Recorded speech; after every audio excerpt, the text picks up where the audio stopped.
നമ്മൾ പല സിനിമകളിലും കണ്ടിട്ടുണ്ടാകും നായകന്മാർ വിമാനങ്ങളിൽ നിന്ന് പോലും പാരച്യൂട്ട് സംവിധാനം ഉപയോഗിച്ച് ചാടി രക്ഷപ്പെടുന്നു.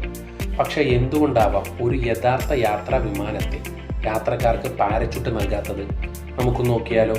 സാധാരണയായി യാത്രാ വിമാനങ്ങൾ പറക്കുന്നത് 30,000 അടി മുതൽ 40,000 അടി വരെ ഉയരത്തിലാണ്. ഇത്രയും ഉയരത്തിൽ ഓക്സിജൻ ലഭ്യത വളരെ കുറവാണ്. അതിനാൽ പാരച്യൂട്ട് ഉപയോഗിച്ച് ചാടാൻ പ്രത്യേക ഓക്സിജൻ ഉപകരണവും ട്രെയിനിങ്ങും ആവശ്യമാണ്. കൂടാതെ ഒരു യാത്രാ വിമാനത്തിൻ്റെ വേഗത എന്ന് പറയുന്നത് വളരെ കൂടുതലാണ്. 800 km/h സ്പീഡിൽ വരെയാണ് പറക്കുന്നത്. അത്ര വേഗത്തിൽ പുറത്തേക്ക് ചാടുമ്പോൾ കാറ്റിൻ്റെ ശക്തി കൊണ്ട് തന്നെ അപകടകരമായ പരിക്കുകൾ ഉണ്ടാകാൻ സാധ്യതയുണ്ട്. മാത്രമല്ല, അടുത്തതായി വിമാനത്തിൻ്റെ വാതിൽ തുറക്കാൻ പോലും സാധിക്കില്ല എന്നുള്ളതാണ്. വിമാനം ഉയരത്തിൽ പറക്കുമ്പോൾ ക്യാബിൻ അകത്ത് പ്രഷർ സിസ്റ്റം പ്രവർത്തിച്ചു കൊണ്ടിരിക്കും. അതുകൊണ്ട് ആ ഉയരത്തിലും സ്പീഡിലും വിമാനത്തിൻ്റെ വാതിൽ തുറക്കാൻ സാധിക്കുകയില്ല.